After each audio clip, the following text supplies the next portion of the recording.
Hello, everyone. Welcome, welcome, welcome. Thanks so much for being here today. So today I'm going to be talking about the documentary, Prince Harry, the Lost Prince by Ulrike Grunwald. And yeah, I saw it and I was like, I'm not feeling this. And then I started thinking a little bit more about it. And then I was like, okay, I'm kind of feeling this. And that's what we're going to talk about today. All right, so let's get into it.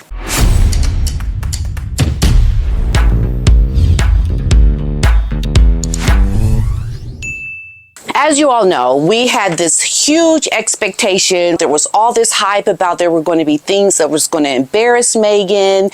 It was going to reveal things that no one's ever talked about before. It was going to be a big deal, right? And then you start watching and you realize, I know all about this. Like, where is the stuff about the births, the children, the marriages, the past, boyfriends? Like, okay. We didn't see any of this, okay? We did not see it. Oh, I'm so sorry. Before I move on, I wanted to first say that Otis is now in the elite class. Yes, he is. Otis, his pug-like features were nominated as the winning prize of the Best in Show. Yes, Best in Show. They have, for the first time, nominated a pug. So Otis is of the winning class today, and he's feeling kind of snooty today, as if, he's all that in a tic-tac. He thinks everything about him is just of the higher class now, and he wants the world to know. So he's wearing his top hat. Oh, did you just knock your top hat off? And he's like, okay, he's not of the elite class, but he is happy. Okay, Otis. He is not feeling the top hat. I guess he doesn't like being of the elite class. He's not in that class of people who are just all that, Okay, he's not. It's okay, Otis. You don't have to wear your top hat if you don't want to. He didn't want to wear it today. Maybe he will in the future. Okay, but going on into this video, I was thinking about how, the things that they were saying are all things that we have heard before. But what we have to look at, and how I believe this really has embarrassed Meghan, that was on spot, right? The way this has embarrassed Meghan, she has finally been put into a class of a woman who has found her branding behind who she married. That's official now. She's second class to her husband.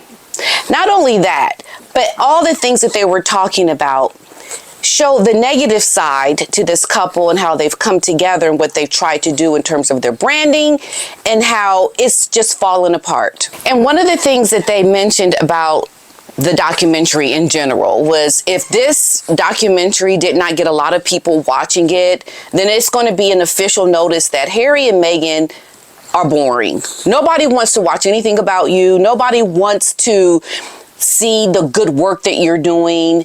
Nobody is interested in how you are moving forward with your branding as these Megxit royals. Okay? That's the message this documentary is going to eventually put out there, because no one watched it. Now, the numbers still have to come out, I believe, but that's the one telltale sign they're looking for. And I think part of the interest behind Harry and Meghan is watching their downfall. But I'm gonna get into this article just so you can kind of see what was talked about, and then I'll give you my opinion about how the interest in Harry and Meghan that is there, it has nothing to do with what Harry and Meghan are trying to do. PR expert Ryan McCormick has shared that it would be a foretelling sign that Harry and Meghan's popularity has truly waned if the special doesn't get a lot of viewers watching it. It definitely has hurt their reputations and their likability because of what was said. And I found it surprising that there, of course they had people who were for Harry and Meghan and those who were a little more critical of Harry and Meghan. So you had a balanced view of the documentary. They spoke about things from, the time that Harry and Meghan left the royal family. They talked about how Melissa Murray, the lady who is the law professor, she was a typical Black woman who wanted to spew the narrative around racism and not really look at the behavior. So that, I think, is something that Meghan is going to continue to try to do, because that's where she only gets credibility from. She can't get any credibility from other things except calling racism.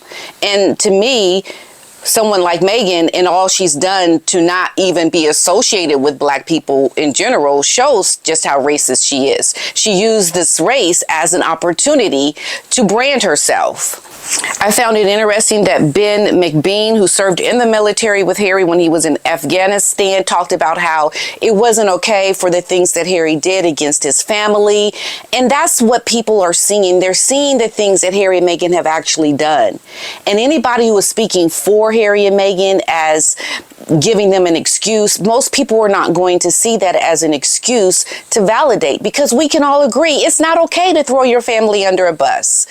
It's not okay to treat your father the way you're treating him. There are a lot of things that people, I think, will see this documentary and be behind it, because the way the Germans tell documentaries, you don't get this really suspenseful music and they dun dun dun, they talk about what's actually happening. That's, can you believe what just happened?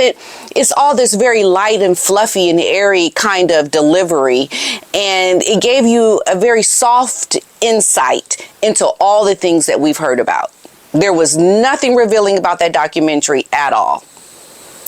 And I think that's what we were looking for. I know at least I was, because that's what they made it sound like when they wrote about it in the news, and it being a documentary that was coming out. However, the analysts also highlighted a potential silver lining, saying that if the film shows the royal exiles as down-to-earth, relatable with humor, it would be a tremendous boost to how they are perceived.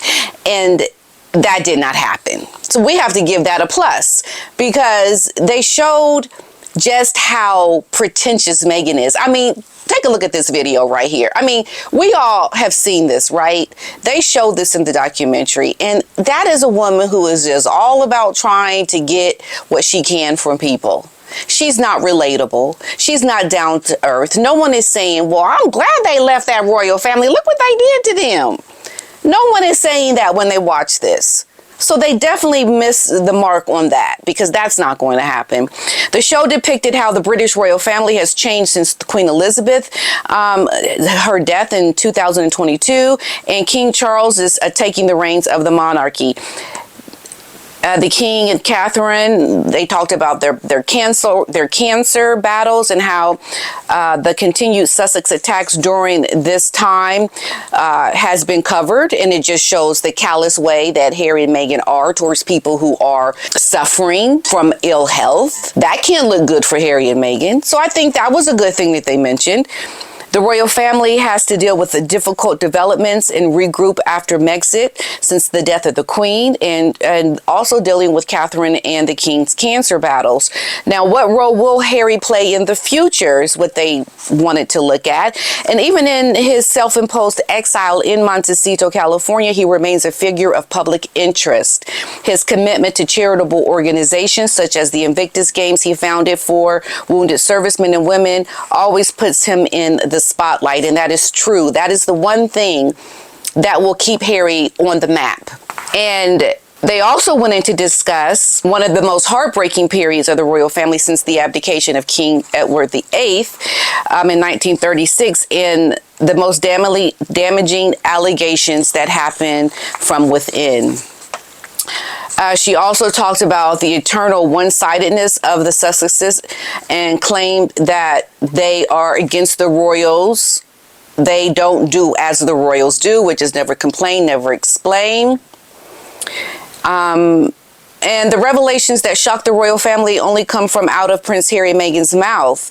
The filmmaker mentioned Meghan might be embarrassed about the amount of criticism she now gets, even in communities that used to back her after the decision to leave the royal family as a working royal member. So overall, the documentary didn't have anything revealing. I think perhaps things may have been taken out when they were challenged by Harry and Meghan when they sent in the lawyers. But I think overall, what this does do, it gives insight into how they are trying to chase dollars with their charity. And I said it.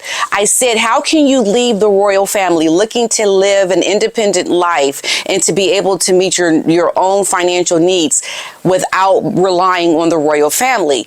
How can you do that by getting these contracts with these different corporations, but then start a charity at the same time?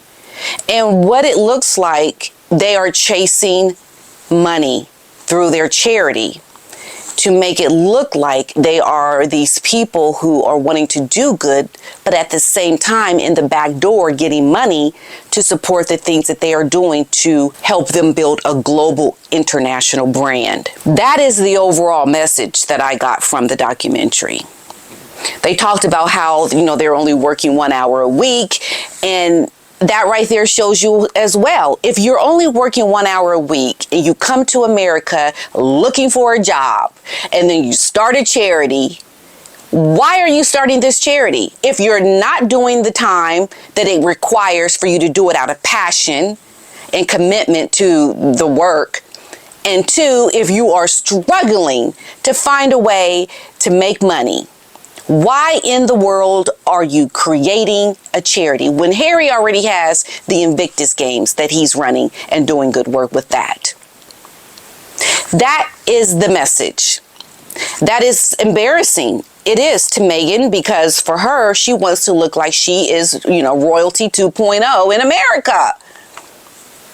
So overall, the documentary did hit on some important points. I think the fact that this is a German filmmaker gives it credit to the international interest or non-interest of Harry and Meghan.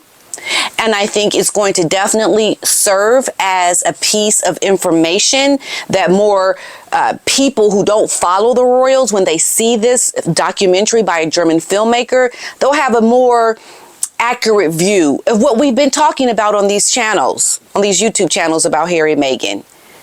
And so while we didn't get the revelations that we wanted, we definitely got the insight to how this couple will never find success because of how they left the royal family and how they're not making it now, and how Harry really truly is the lost prince, folks. He is lost. And you need to ask yourself this: does Meghan Markle want to be with a man who is lost with hardly no means of making money? Does she really want to be bothered with a man like that? And I can tell you right now, the answer is no. No, she doesn't. So it is exactly how we have said it was going to be from the very beginning.